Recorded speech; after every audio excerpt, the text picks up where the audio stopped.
The information in this broadcast is for educational purposes only and is not provided as a professional service, medical advice, or is it intended or implied to be a substitute for diagnosis or treatment. You are encouraged to confirm any information obtained from this broadcast with other sources and review all information regarding any medical condition or treatment with your physician and other appropriate healthcare providers. Hi, I'm Pete Levine. Welcome to Noggins and Neurons, Stroke and TBI Recovery Simplified. I'm a clinical instructor and clinical researcher. I've co-authored dozens of scientific journal articles about brain injury recovery, and I'm also the author of the book Stronger After Stroke. I'm Deborah Battistella, occupational therapist, creator of the OT's Guide to Mirror Therapy, and an OT educator. I have a lot of experience working with survivors. Most of my clinical practice has been in a certified stroke center. Pete and I are especially interested in talking about what rehab, neuroscience, and clinical research all have to say about the brain and recovery. But don't worry, our job is to make this stuff simple. We're here to make it so that everyone, clinicians, clinical students, caregivers, and most importantly, the survivor, understands what it takes to leverage their great neuroplastic brain for recovery.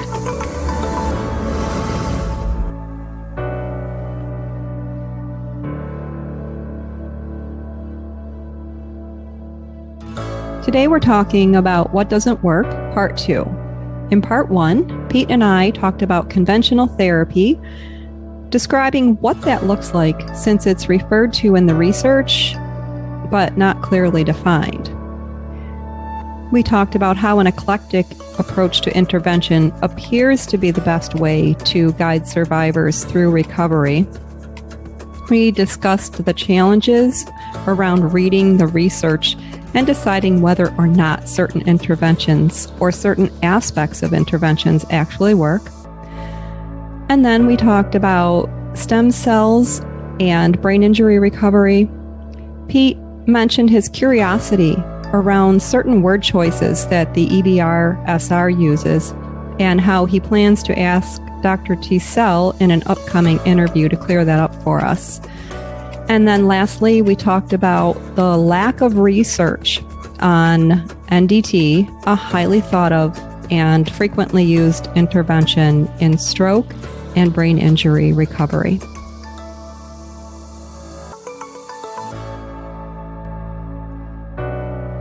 Here's one for you. Acupuncture may not be helpful for improving functional ambulation, spasticity, and activities of daily living for the lower extremity. Again, we're still talking about lower extremity. Here's one that may not surprise you.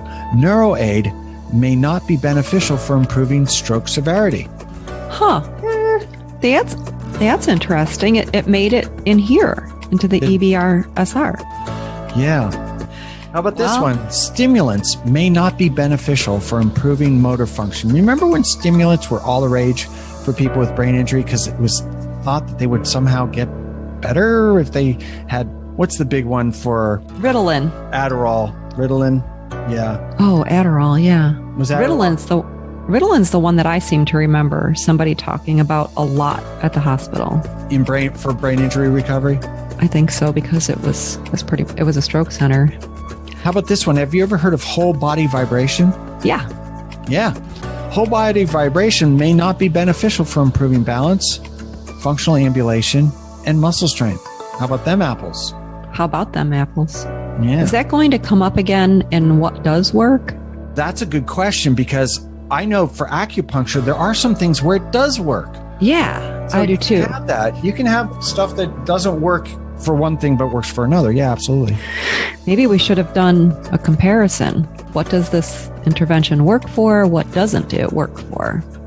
That is the third one. So we have what doesn't work, what does work, and what's the comparison for things that do work and don't work, and when do they work and not work? This is a lot of work.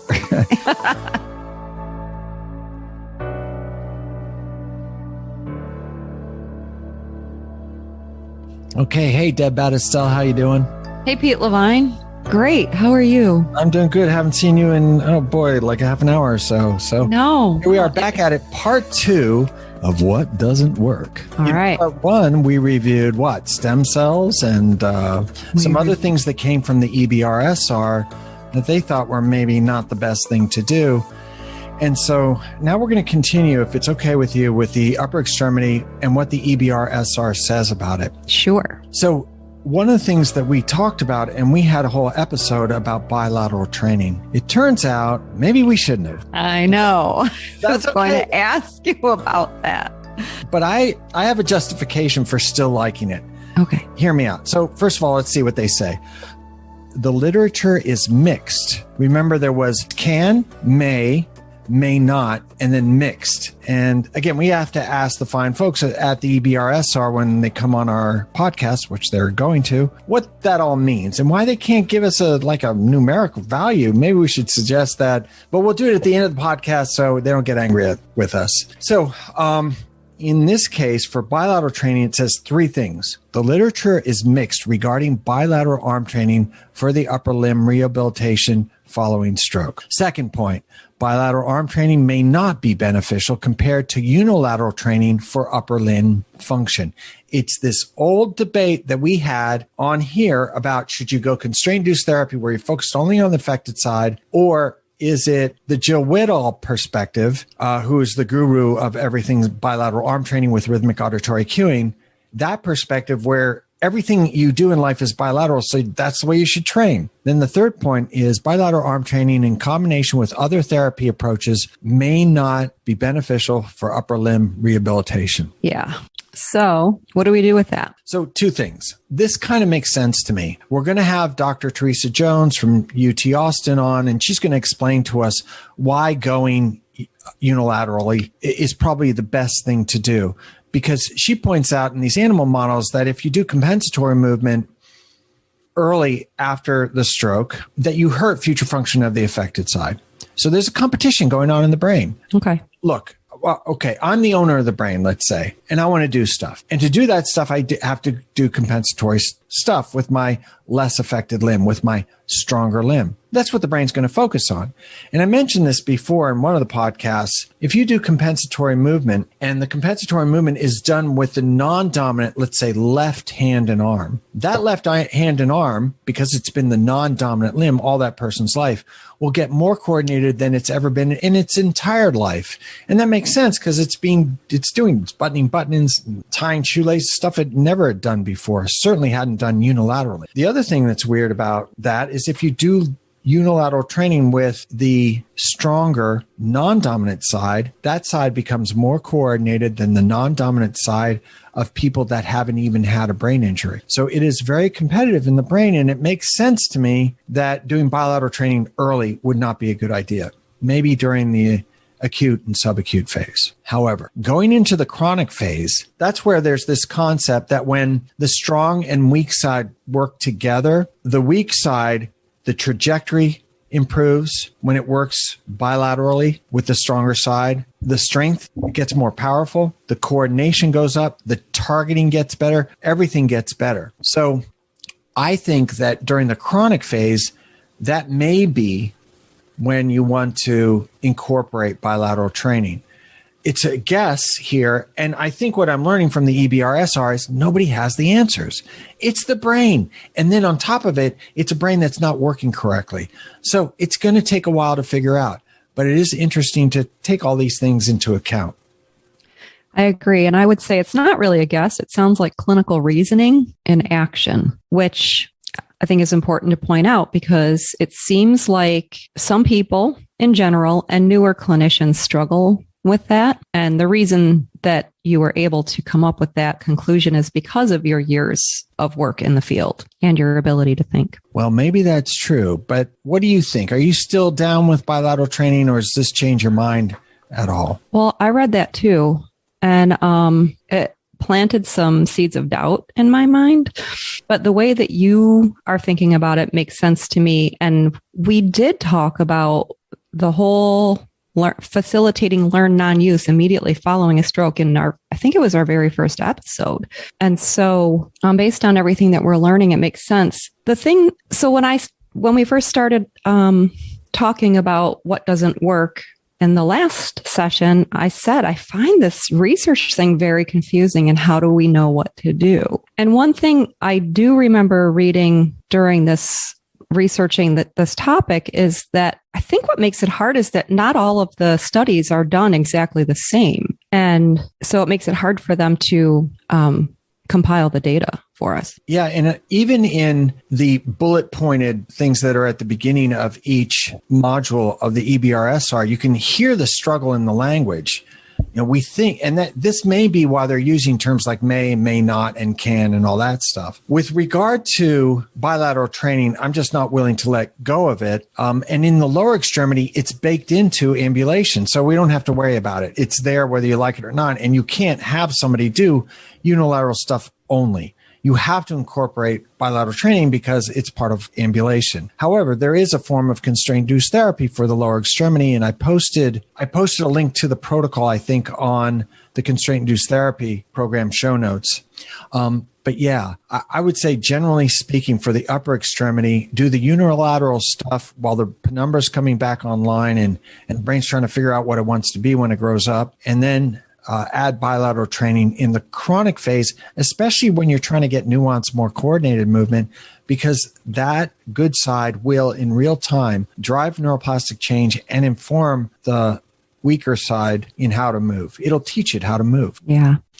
Okay. Well, we've clearly messed the whole thing up with bilateral training. Let's move on. The next thing. Well, Pete, it's I like going back to the bullet points at the beginning of the EBRSR, like, we might have messed everything up. There's just a lot of stuff that's very non-committal. It's kind of depressing, isn't it? Very depressing, especially when you're so excited. Like, you had me do that activity, writing my name with both hands. It felt different. So I felt it myself. So I want to believe. Was that if you try to handwrite with your non-dominant hand, your left hand, it's uncoordinated. But if you do it at the same time in the same direction with your dominant side, it just feels better. And you actually write better if you put pens in there. So it seems compelling.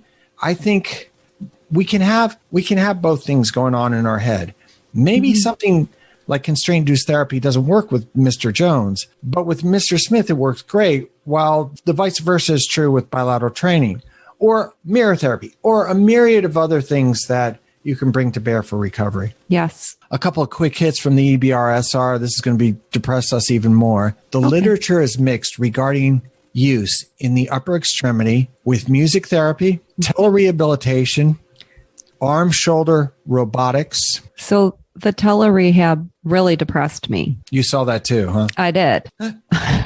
Yeah. It is depressing, especially in the times of COVID, of our little friend COVID. Yeah. Because, now what do? We can't reach out to patients. They don't want to come in. They're frightened for good reason. Well, I don't think we should give up on it. No, we shouldn't. It's a connection with people. Absolutely. And our lab did a study with the Bioness H200. And, the thing about Cincinnati is we sort of border rural Appalachia. And so we had people in rural Appalachia, we gave them the H200, the upper extremity Bioness orthotic, and a laptop. And we did it remotely, telerehab. It was one of the first studies in telerehab. And my whole job was to sit behind the occupational therapists that were talking to the patients and troubleshoot issues with the H200 and with them having to deal with a computer that they kind of didn't really understand. This was early days. This was probably 2000, I want to say 4 or something like that. So how are you going to reach those people? Telerehab is one of the only ways to do that. So I think I agree with you. It holds great promise. Yeah. Well, the music therapy kind of surprised me. And so I did look at the music therapy notes. I'm going to go there now. And I like the way they do these boxes with red, yellow, and green. And so the box is red, yellow, and green. Green is the highest level of evidence. It means you're probably okay. Yellow is and red is maybe not so much. Yeah. This is all in the EBRSR. Yes. It's a great document to have at your fingertips. And it's green for range of motion. So it may produce greater improvements in range of motion than conventional therapy, task-oriented therapy, and sham. Music therapy, yeah. Because we talked about using the metronome too, which is a sound. I know that's different than music therapy, but people are naturally inclined to music, right? We talked about the guy that was asleep for weeks in the ICU, and we sat him up at the edge of the bed, turned the music on, and he started tapping his foot. And then he went back to being a conductor. He did. Super cool. That guy. Yeah. I feel like I know him. His name is Tom. Dead about it. Tom was on the news, Pete. Yeah, but okay, no last names, and you're off. I don't know his last name. Okay, well, that's good that you don't, because I'm ready to let the cat out of the bag. All right, that's okay. So what else you got on the EBRSR that's jumping out at you? I got a couple other things, and remember, don't talk about things that work, because that's going to be a whole different episode. I know. I can't help it. It was the orthotics. Orthotics, I saw that. Orthotics may not be beneficial for upper limb rehabilitation following stroke. Yeah, so there's that. So I wonder, how are they looking at rehabilitation? We probably need to know the questions that were asked and what they were looking at. What are they calling orthotics? For that point. Exactly. But yeah. Still, it's sort I of just interesting. smacked my lips. Take that out of there. Did you do some lip smacking? I did some lip smacking. Was it like... It was an accident. I found a hair in my mouth a minute ago, so I don't know what's going on. It's good that it's tele-rehab. We'd be spitting up all over each other. I saw one in EBRSR that kind of freaked me out. It's not our thing. It's on the medical side, but steroid injections may not be beneficial for upper limb rehab following stroke. And I find that weird, because steroids are what athletes do, and you would think that would help, but maybe not. In a Facebook group, somebody was asking about constraint-induced therapy, and it was mentioned possibly that it could, all of the phases following stroke that it would be beneficial for. And this modified constraint-induced therapy may not be beneficial for upper limb rehabilitation in the acute phase following stroke. And I thought we established that it's too intensive. Well, my feeling had always been that during the acute phase, broadly the first 7 days, it was too intensive, and that you can make the infarct worse with stuff that's really intensive. Subacute, if I had a stroke, I would want some forced use constraint-induced therapy during the subacute phase.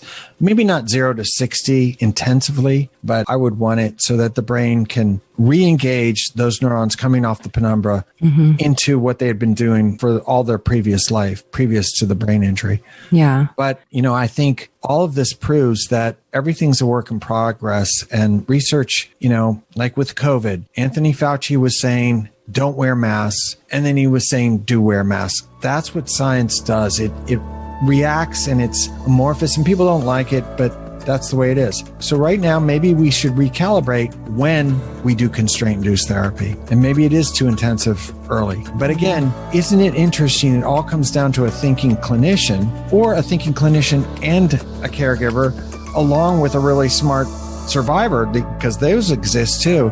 And they come together and they think of a plan, and you get this kind of cooking of the soup, a variety of ingredients that can help that person. And then if something isn't working, do measure enough so that you know that it's not working, and then you can take a left turn and go after something else, because there are other options. Yeah, pay attention. Absolutely.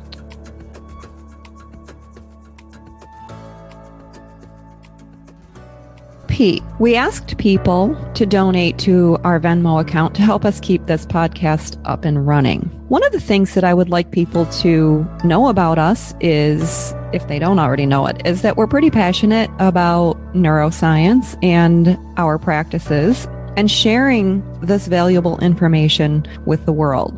And personally, I hope people are enjoying it. I think they are, based on the number of downloads that we have, although I still don't understand what all of those numbers mean. And one of the things we would like to do going forward is bring people more value through our interactions with them, this podcast, and, just making it easier for people to apply research-based concepts in their practices or their recoveries. So I think people might like to know that we're working on these things from the back end, and whether or not people donate, are able to donate, we appreciate them listening and sharing the podcast with others. What are your thoughts on that? That's true. And we do have a Venmo account. Do you remember the address? I do. It's at Neurons. At Neurons. That's pretty simple. It is, and it's in our title. So if you want to help out, look, we do put a lot of work into this, and we want to keep it going. And, as Deb said, it's not the easiest thing in the world. Yes, we giggle a lot, and yes, we're having a ball doing it, but we could use your support. The other thing is that a certain percentage, 20%, is going to go to the Brain Injury Association of America? That's it. And they help folks who have had a brain injury, family caregivers, and they also help medical professionals who do research and treatment. It sounds like a nice organization, and I'm glad that you told me about it. Yep. We want to support all people that have had brain injury. And we can do it through the podcast, but we also do it through a 20% donation of what we make if you donate at Neurons. Yeah. And we have goals for the future of this podcast. And one thing that we'd really like to do is be able to bring our listeners a little bit more. And the only way that we're going to be able to do that is if we have some funding behind us. That's true. Yeah. Okay, great. Thanks, guys. Thanks.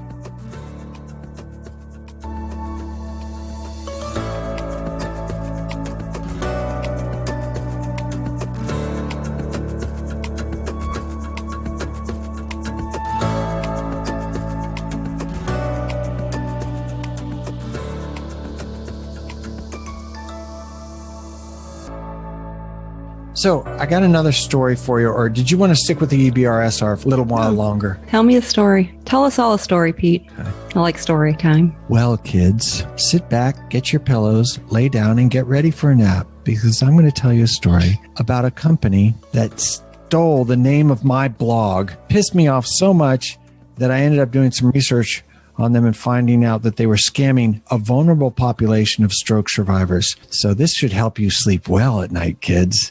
Okay, so here we go. Neuroaid. So when I first wrote my book, it was weird. It's published by Springer, which is a big publishing house, but it's a division of it called Demos Health, and had tape bound it, and I was selling it. I remember Kinko's. You could make a book out of anything, and I tape bound it, and I was selling it at seminars, and I was making a lot of money off of it. I would sell it for like $30, and it cost me $5 to make, so it was great. Then I wrote a couple of emails to some publishers, real publishers, and one of them bit, this Springer company called Demos.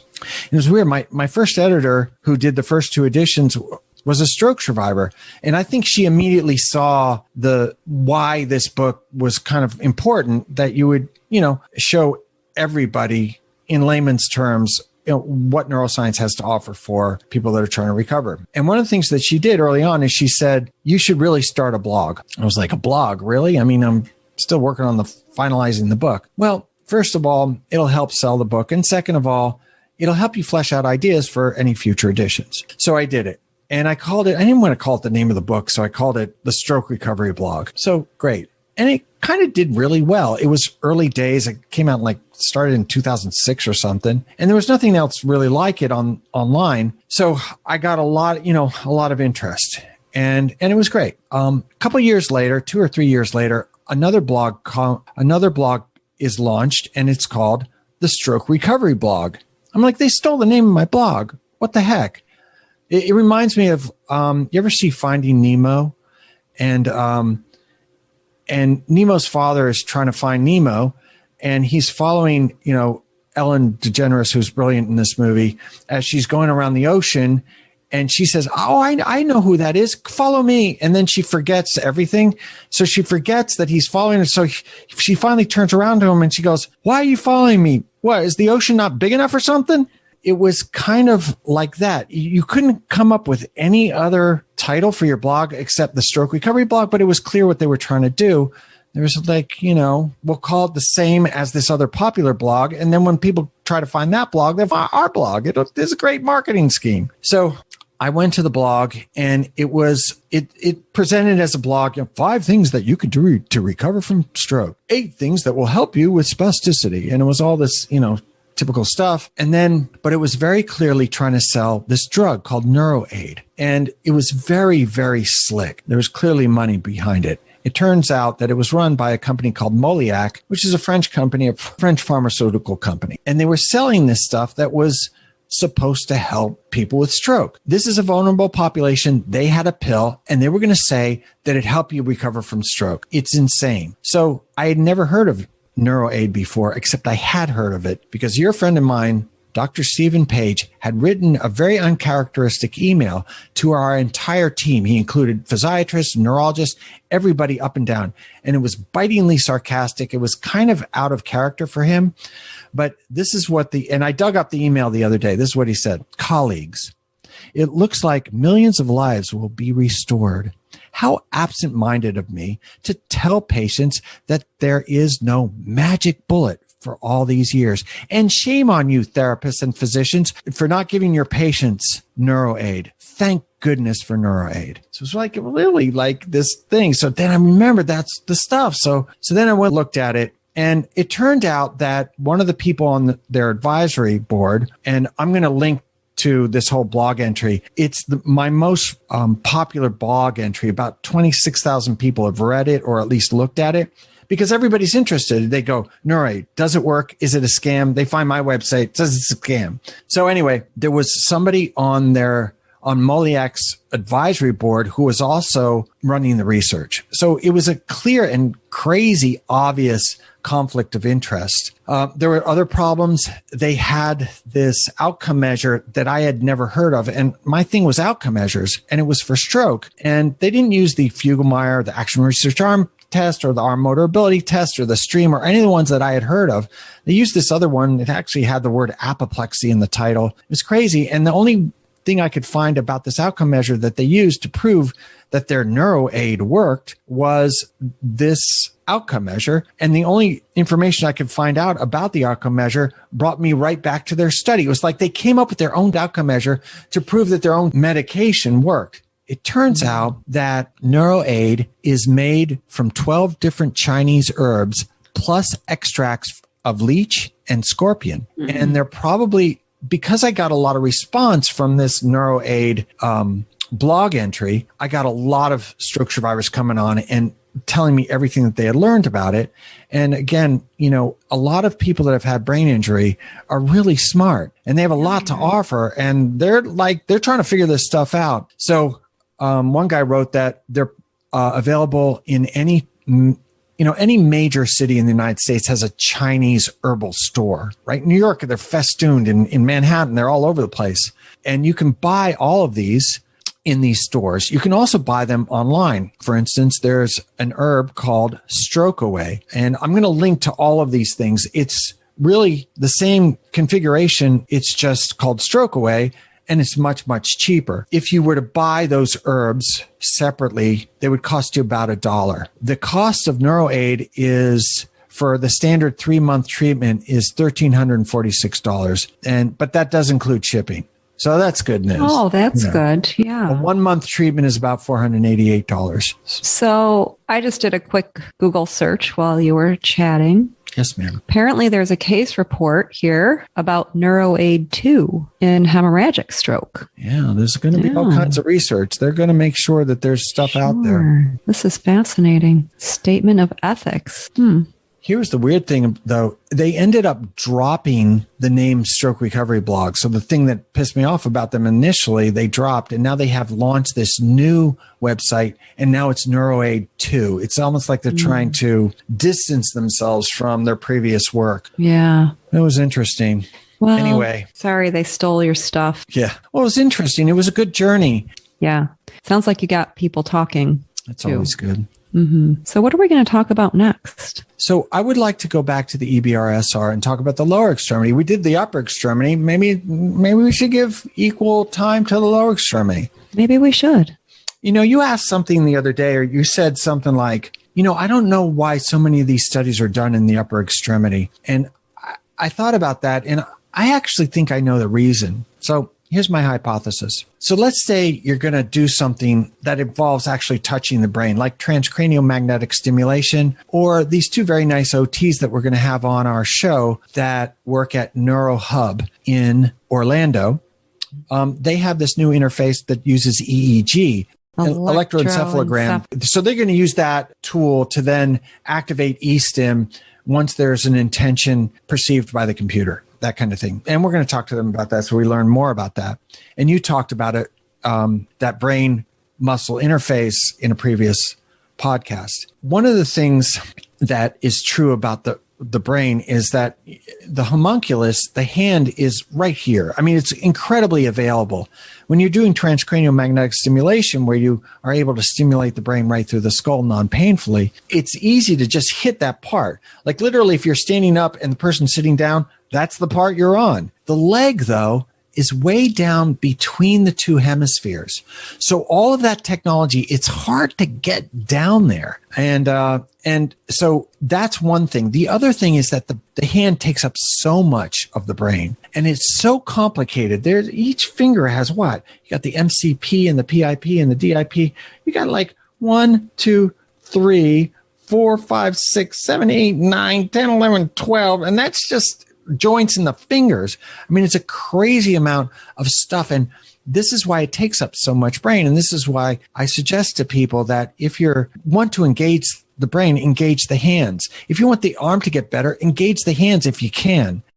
It's one of the reasons that things like the H200 and the SaboFlex are so powerful, is because they engage the hand immediately. And that's just a huge swath of the brain. The other thing about the hand is that we in research think that if we can figure out the hand, everything else is going to be easy. Constraint-induced therapy, if you look at it, it started in the forelimbs of monkeys with Ed Taub. Then somebody that we learned about, David Ince, in one of the physiatrists, who was the first to do it in humans, did it in the upper extremities. And they did it for years in the upper extremities. That's what we want to figure out. Then they went to the lower extremities. All of this good stuff happens in the upper extremity first, and then the lower extremity. Now, the other thing that takes up a lot of room on the homunculus is the mouth. And in humans, like if you look at the homunculus, that's the point-to-point represent the mapping of the brain for movement and sensation. If you look at the homunculus of an animal, the mouth is about the right size for the size of the head. But in humans, the homunculus, when you blow it up on all sides, the mouth is ginormous. And it's not ginormous because we eat a lot of chocolate. It's ginormous because we speak. So the other big thing in the brain is the mouth because of speech. But the thing is, it's a lot easier to take the hand and do stuff with it than it is the mouth. There's all kinds of problems with the mouth. And what are you going to do? Have them swallow, and then there's speech things. And I don't know.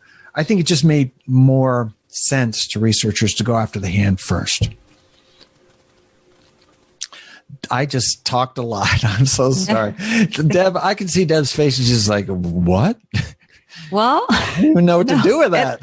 Well, I'm going to a couple of places here. So first of all, it sounds like a wonderful theory that you have, but I wonder if your anthropology questions would come into play here somewhere. Well, you're the anthropologist. What are you talking about? But you're the one who's always talking about the monkeys and the bipedal and quadrupeds versus quadrupeds and bipeds, yeah. bipedal. Mm-hmm. Yeah. So how do you put those two together? Let me see. I don't know. Just how you are, how your brain. That's when the hand got important. When we went bipedal, and then all of a sudden we could carry things and manufacture things. I mean, literally, the term manufacturer has the prefix of manu. It's manual. It's mano. In Italian, it's mano. Okay. It's hand. It's the hand. The other thing that I think is interesting is that all of this research has occurred on the arm. And then when you meet a person who's had a stroke, they don't care about that. They just want to walk. They just want to walk until they realize how important the hand is. Well, it's like the old joke about the hand. I don't need that hand. I got another one. And then we get back to compensatory movement, where in the lower extremity, you need both of them to walk. The other thing about, there's this whole canard that I hate when things get into therapists' head and they won't leave. Like what? Distal control, for instance. That's not always true. Well, the other thing is that the leg comes back before the arm and the hand. That's not true. What happens is the leg has much less cortical, equations it has to go through to come back in the first place. Second of all, you got the AFO. So the one thing that's really hard, you eliminate with this piece of plastic on their leg. The other thing is you have an assistive device. You don't have any of those things for the upper extremity until you get into things like the SaboFlex and the H200 and some other orthotics and stuff.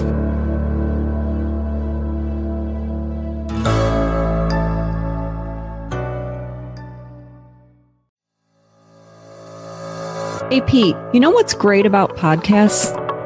Well, a lot of things. You have a world of different options. You can fast forward through stuff you don't like, and it's all on your phone, so you can listen to it while you're driving or exercising or doing chores around the house. Well, that stuff is pretty cool, but that's not the most important thing.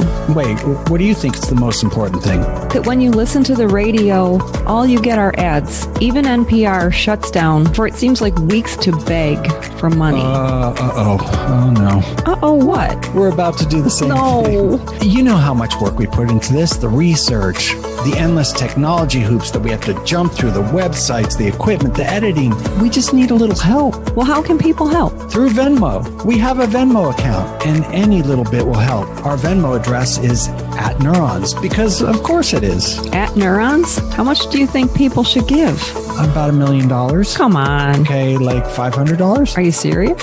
$50? Let's just put it this way. Every little bit helps. If you want to support Noggins and Neurons' effort to simplify the best of neuroscience and rehab science for brain injury recovery, Venmo $1 million to @Neurons. And here's some good news. 20% of everything we get will go to the Brain Injury Association of America, which helps individuals who've had a brain injury, family caregivers, and the professionals who help create a better future through medical research and treatment.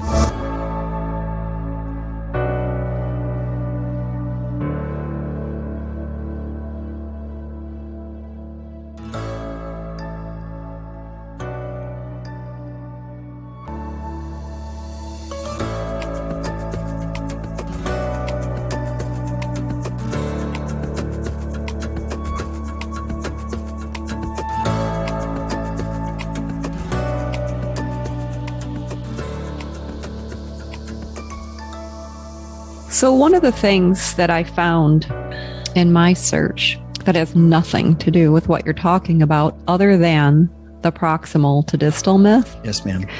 I found research that talks about kind of where it came from. I think it came from Margaret Rood, who was a PT and an OT, and she was one of the 100 most influential people in occupational therapy. And so research was done on her theoretical framework, and a part of that was disproven. Is that a word? Disproven? Yeah, it's a word. I think it's a word, Deb. Okay, great. That's great. It didn't sound right. Yeah. And so one of the principles from her theory is that recovery follows the ontogenic developmental sequence. And according to developmental studies, relearning of movement does not occur from proximal to distal, which is what she said. It always emerges from a sequence of interactions between inherited tendencies and experience-dependent learning. So that's in alignment with what you say. So we need to right now kind of let that proximal to distal thing go. First of all, you got to send me that. I can put that on your to-do list, put it in the show notes, but also send it to me. Mm-hmm. The other thing is I would go even further, and maybe this is going to, maybe you won't agree with this, but you know, this obsession that therapists have with the trunk, you got to have trunk control. It's, you got to have the trunk. And my thing about the trunk is like, if you have an infant and it actually goes to something from the EBRSR. Actually, let me tie this into the next point I want to make about the EBRSR. Thank you. So again, we're with can, may not mixed. Trunk training may not be beneficial for improving gait or lower limb rehabilitation after stroke. And this one doesn't surprise me very much. A lot of therapists get hung up on these rules that they learned in school, that were taught to them by other people who learned them in school. And they end up being 40, 50 years old. And even they were never really well tested, partly because we didn't have brain scanning technologies. We didn't even have good kinematics. In the 90s, what they used to do for kinematics, if you wanted to measure like how much a joint was moving or whatever, now we do it in a human performance lab, and we put reflective markers. We have infrared cameras, and it picks up it's very stick figure and mathematical formulations. Back then, what they did, the new technology was a camcorder, and they take this videotape of this person walking, and then they would take a goniometer and they would put it up against the curved screen of the TV, because remember, they were all curved screens back in the day. And they would take the goniometer and they go, okay, bring it up to 54 seconds. And they would go, zzz. They bring it up to 54 seconds. They measure that joint angle. Okay, 55 seconds. They measure that joint angle. And that was kinematics to them. So we didn't have a lot of ways to test. Bobath could say something, but there was no way to test him. It took somebody extraordinary like Signe Brunstrom to come up with a legitimate outcome measure that they could then use.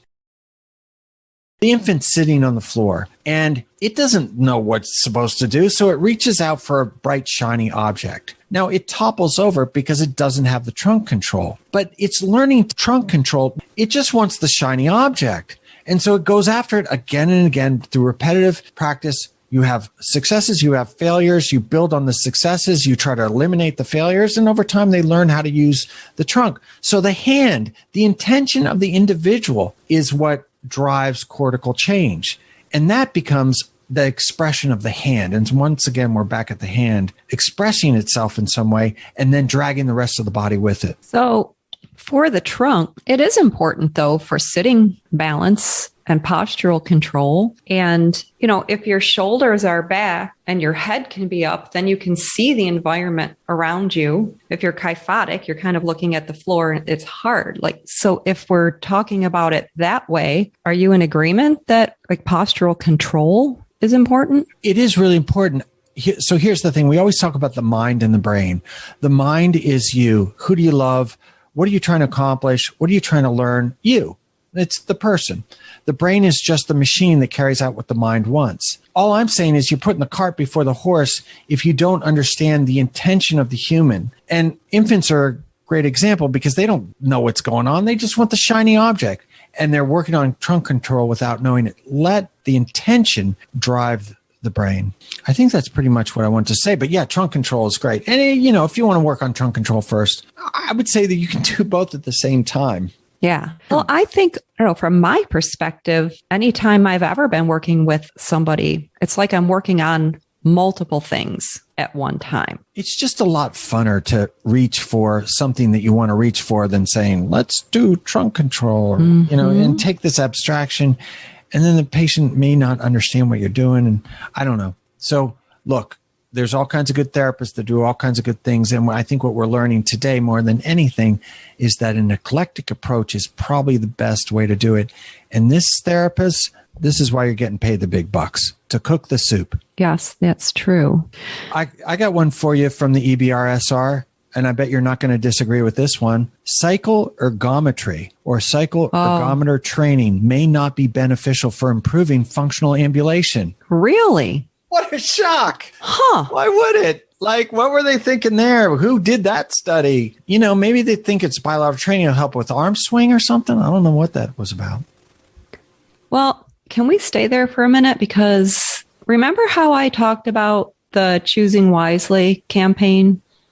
Yeah, remind me what that was. And I remember it had something to do with how ergometers are just not very functional and not very helpful in recovery. Don't provide intervention activities that are non-purposeful. For example, cones, pegs, shoulder arc, arm bike. So that's from the Choosing Wisely campaign. And I'll add that to the show notes too. So this is some sort of occupational therapy thing that we don't have access to, but you occupational therapists do. Yeah, I'm surprised that the APTA hasn't joined with that because it's a whole campaign. It's all professions can be a part of it. So I'm a little surprised. The general gestalt of it? What's their overarching message? The point is so that healthcare providers aren't providing interventions that aren't necessary and so that services aren't duplicated. It really is a campaign to serve patients in the best way possible. And the American Occupational Therapy Association decided to participate. So may I ask, how would a cycle ergometer or a pegboard replicate stuff that was already being done by another clinician or by that clinician? How those two go together? I don't think I understand the question. So pegboards were considered not great to go to. Yeah. And they're not purposeful. Most adults that I know don't wake up in a day and say, well, I think I'll get the pegboard out, So here's an example. You know that I broke my wrist a couple of years ago, and I was at the ortho office, and they had all of these paper snowflakes cut out, hanging up on the desk. And I was very excited because I knew they had occupational therapy there. And I said, did the occupational therapy team make these? Did they have their patients make these? And the nurses said, no, we made them. So for a person who likes crafts, doing something crafty would be meaningful or purposeful. And in many hand therapy clinics, that you don't find that. So I discharged myself a little early from hand therapy because I could do the stuff at home. And what was the name of the program again?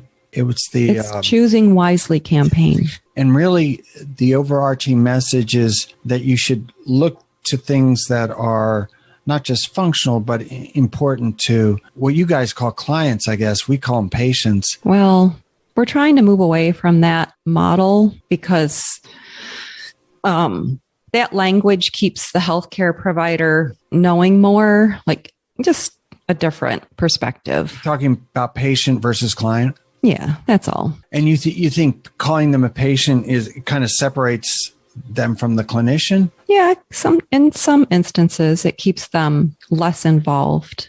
I see. Less client-centered than... Client-centered, okay. Yeah, client-centered care. But occupational therapy is all about engaging people in occupations and using occupations or activities that are meaningful to a person to drive that change in them. So using occupations as a means and as an end. So we've come full circle now, and we're back to the mind and the brain and the intentional will of the person, and let that drive things. All right.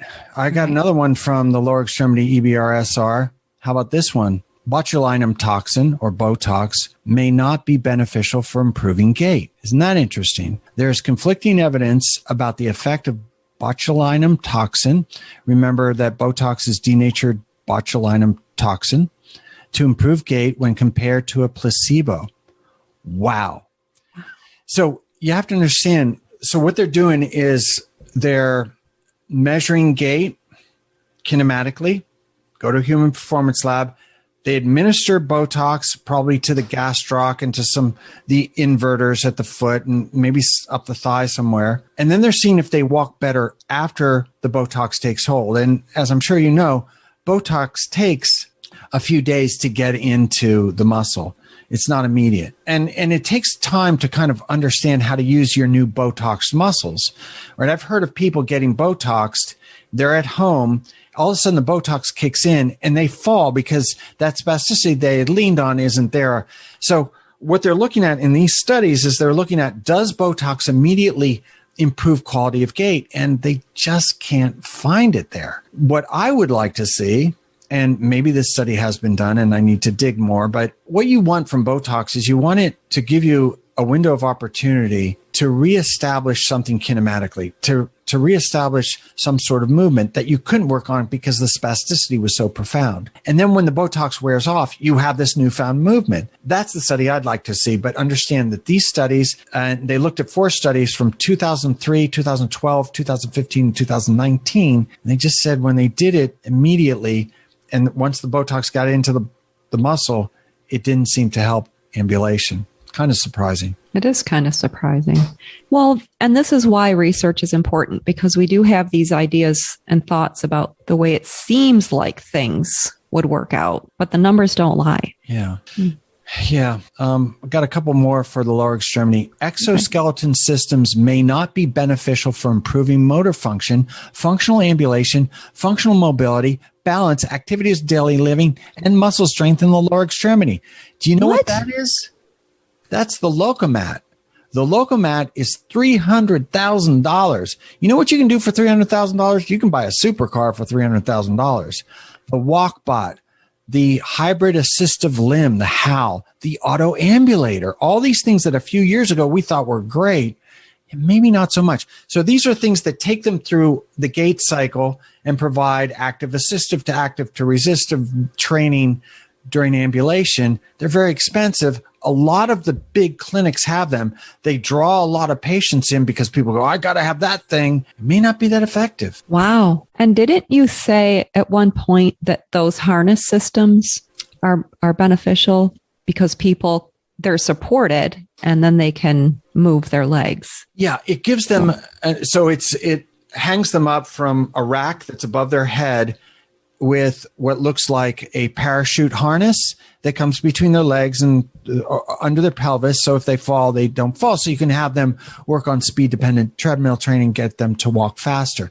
That's one thing. But did you have something else you wanted to ask about that? Well, no, I was just thinking the way that I do is because they're actively moving. Yes. That's why it's effective. And this thing is more passive. These autoambulators, the Locomat, all these technologies bring them through sort of passively. And it's like, well, what are you doing there? Now we're back to passive range of motion is going to drive something. But the brain needs the body to move, correct? There has to be active movement in order for change to occur. Yes. And I'm not super familiar with this technology because I was never a big fan of really expensive technology, kind of like Ramachandran. It's just like too complicated. No. But I bet there's stuff on there that allows a more natural walking gait. And there's probably some advantages to it. The thing is, though, that's different from the light gait, which is the one that you're talking about where they're harnessed.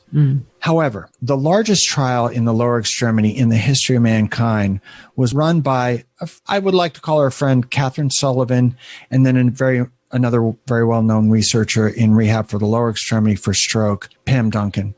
And it was called the LEAPS trial. And the LEAPS trial showed that, remember when, if they're harnessed and they had this thing where the therapist would crouch down towards the affected side and move the leg. So every time they took a step, they would move the leg. And like therapists hated it because it was terrible on their back. They'd be crouching the whole time. It took a lot of strength. It was tough. Turned out that wasn't as effective as gait training. So if you're going to pay the terrorist, if you're going to pay the therapist, the physical terrorist anyway, then, you may as well have her up on her feet doing actual gait training. It turns out the best way to learn to walk is to walk. Go figure. It's called task-specific treatment. Huh. It's just like... Sounds familiar. Here's one for you. Acupuncture may not be helpful for improving functional ambulation, spasticity, and activities of daily living for the lower extremity. Again, we're still talking about lower extremity. Here's one that may not surprise you. Neuroaid may not be beneficial for improving stroke severity. Huh. That's interesting. It made it in here into the EBRSR. Yeah. How about this one? Have you ever heard of whole body vibration? Yeah. Yeah. Whole body vibration may not be beneficial for improving balance, functional ambulation, and muscle strength. How about them apples? Yeah. Is that going to come up again in what does work? I know that you don't want me to. No, that's a good question because I know for acupuncture, there are some things where it does work. Yeah, so I do too. Have that. You can have stuff that doesn't work for one thing, but works for another. Yeah, absolutely. Maybe we should have done a comparison. What does this intervention work for? What doesn't it work for? That is the third one. So we have what doesn't work, what does work, and what's the comparison for things that do work and don't work, and when do they work and not work? This is a lot of work.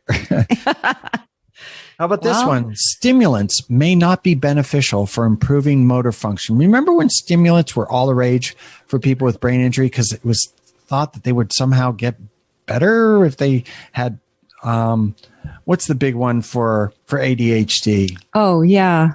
Mm-hmm. I do remember that now because one of the doctors at the hospital was interested in that. What was it? What was that called? We'll edit this out so we sound smart. Okay, great. There's a couple of them. Ritalin. Ritalin. Yeah. Oh, Adderall. Yeah. Was that Ritalin's the one that I seem to remember somebody talking about a lot at the hospital. For brain injury recovery? I think so because it was a stroke center. So stimulants may not be beneficial for improving motor function, functional ambulation, and functional mobility. Yeah. Yeah. And, there was other things in the EBRSR that were more nuanced, and I left them out. I try to get the more definitive stuff. Okay. Are you done with the leg? I am. And Okay. Eventually I have one more story I'd like to tell you, but yeah. So what do you got? Well, what's your story about? It's about hyperbaric. Oh, okay. I have some stuff on hyperbaric, but I also found information on spatial neglect in Stroke Engine. And this was another thing that was a little confusing to me, but they have things that don't work at certain phases. So in the acute phase, eye patching, repetitive transcranial magnetic stimulation, visual imagery, and visual scanning don't work. In the subacute phase, computer training, prism adaptation, virtual reality, and visual scanning don't work. But although with visual scanning, there was conflicting evidence.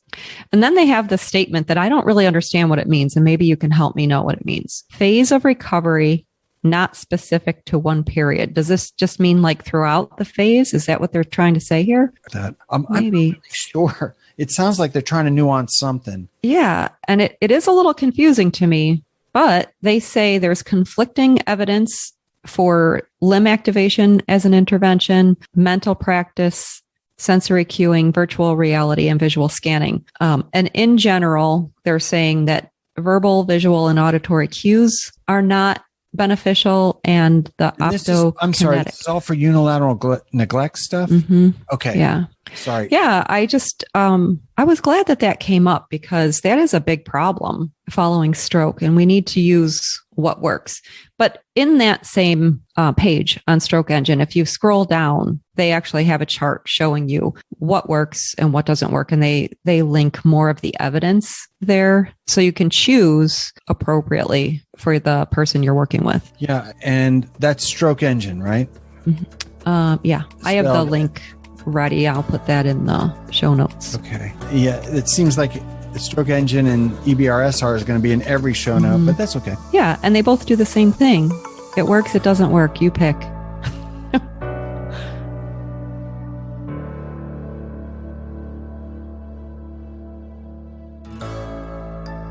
So, do you want to talk about hyperbaric? Yeah, I do. So, the commonality between stem cells, Neuroaid, and hyperbaric is that it's the thing that I hear most from people that have had brain injury. Those three are the big three. Does this work? This is a vulnerable population, and they're susceptible to the magic bullet, the thing that's going to get their loved one out of this morass, the thing that's going to get themselves back on their feet. And, in clinical research, we always make a big deal about the fact that these are vulnerable people. Inherent in the brain injury is a vulnerability. We protect people that are developmentally delayed. We should protect these people as well. And not scamming them is probably a good place to start. Hyperbaric is a bit of a scam. So hyperbaric is the breathing of pure oxygen while in a sealed chamber, but it's pressurized to 1.5 to 3 times normal atmospheric pressure. So we have a certain amount of pressure just sitting here on Earth. They increase that pressure. And at the same time, that pressure of oxygen is also pure oxygen, unlike what we breathe. Right now, I don't know, there's something in my throat and it's like, I don't think it's pure oxygen. I'm right here in Cincinnati. Now, it's called hyperbaric oxygen therapy. Hyperbaric is used medically for a bunch of stuff, legitimately. Decompression sickness, the bends. When somebody comes up too quickly out of the water, usually a deep sea diver, they get the bends. So it's used for decompression sickness. For severe carbon monoxide poisoning, you can imagine how somebody who's breathing carbon monoxide, all of a sudden they don't have enough O2. It can't feed the cells. The blood cells can't bring oxygen molecules to every one of the trillions of cells in the body. And so if you do this pressurized oxygen, that's good for severe carbon monoxide poisoning. And then certain kinds of wounds really respond to being in this chamber with this pressurized oxygen. So here's the problem in stroke. First of all, there's a real quack, and a quack is a doctor that's not very good. There is a doctor that really pushes this for people with brain injury. And his last name is Hammesfah, Hammesfah. And do you happen to remember the Terry Schiavo case, brain injury? So she had an anoxic brain injury. You remember? Yeah. Mm-hmm. So I'll go over it. But anoxic brain injuries are interesting, and we should do a talk about them. I've consulted with a couple of people that have had anoxic brain injuries. And you know how, like, if you have a brain injury, you get hit in the head, that's where the injury is. You know, with a stroke, that's where the injury is. And even a hemorrhagic stroke, it's kind of misshapen, but it's kind of in one area of the brain, usually just one hemisphere. Well, anoxic brain injuries they don't get enough oxygen. A lot of times, you know, they threw up and it got caught in their throat.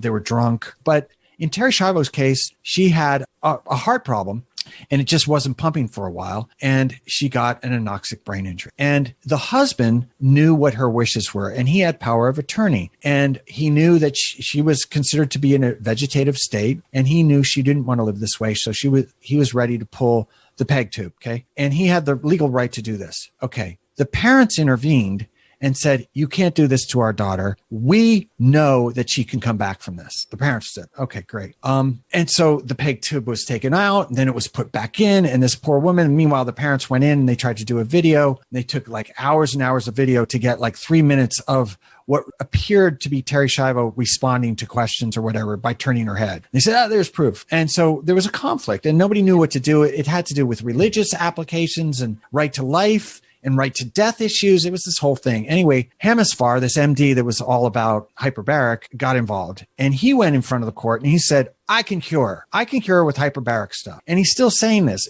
Here's the deal about hyperbaric. In animal models, you can get a bunch of rodents, mice or rats, and you can give them the same stroke. You can give 50 of them exactly. They drill a hole through the head. They put them under first. They anesthetize them first. They drill a hole through their skull, and then they either shoot a chemical in there that cauterizes a portion of the vasculature, or they just take a little suction and they suck out a piece of the brain. And so you have 50 mice or rats that have had the same stroke.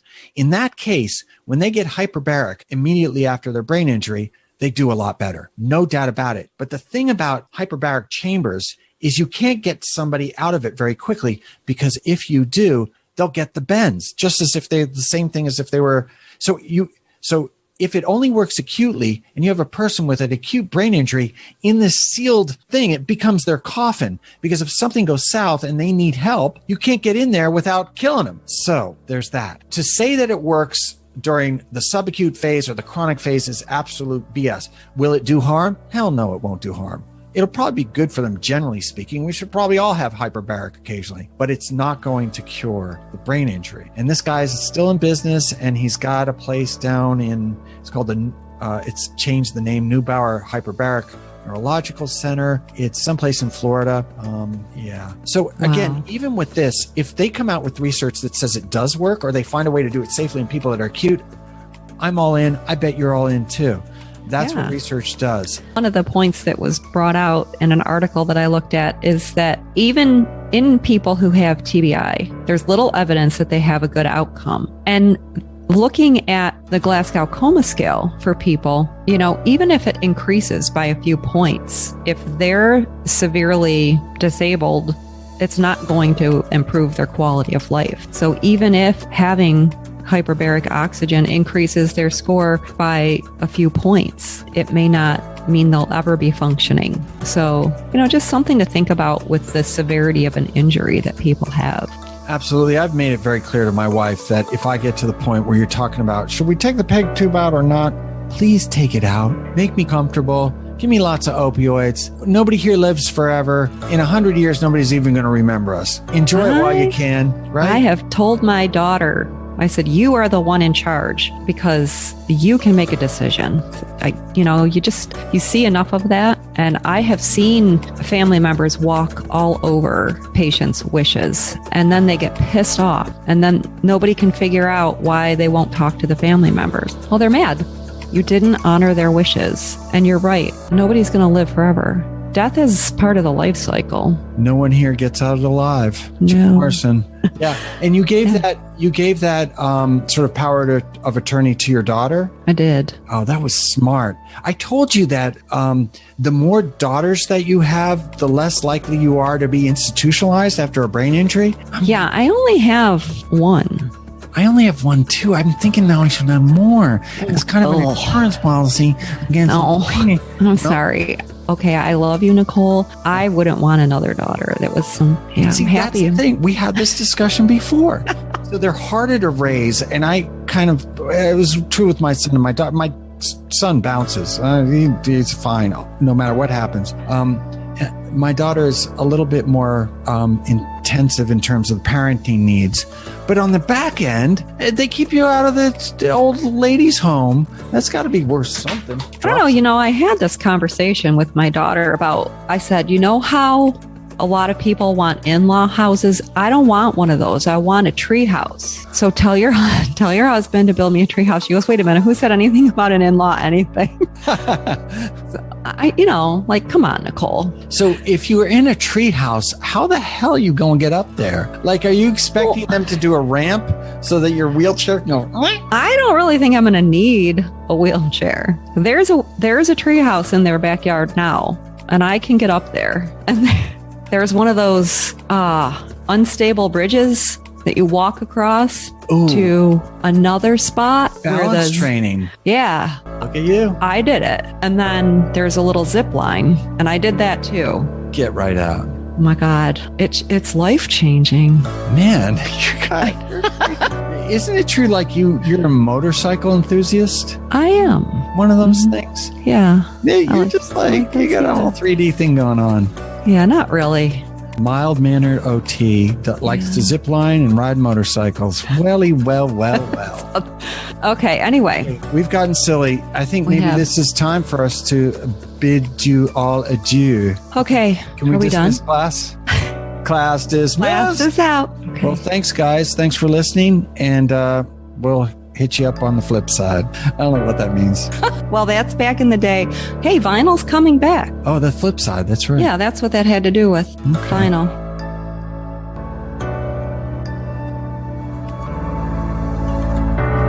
Thank you so much for listening to this episode. We appreciate your support and would love to hear from you. Ask us questions and share your thoughts by email at NogginsAndNeurons@gmail.com. That's Noggins, the word and, spelled out, neurons@gmail.com. If you like what you heard, please share this podcast with others you think will benefit. Also be sure to subscribe and leave us a review. We'll catch you next time on Noggins and Neurons, Stroke and TBI Recovery Simplified.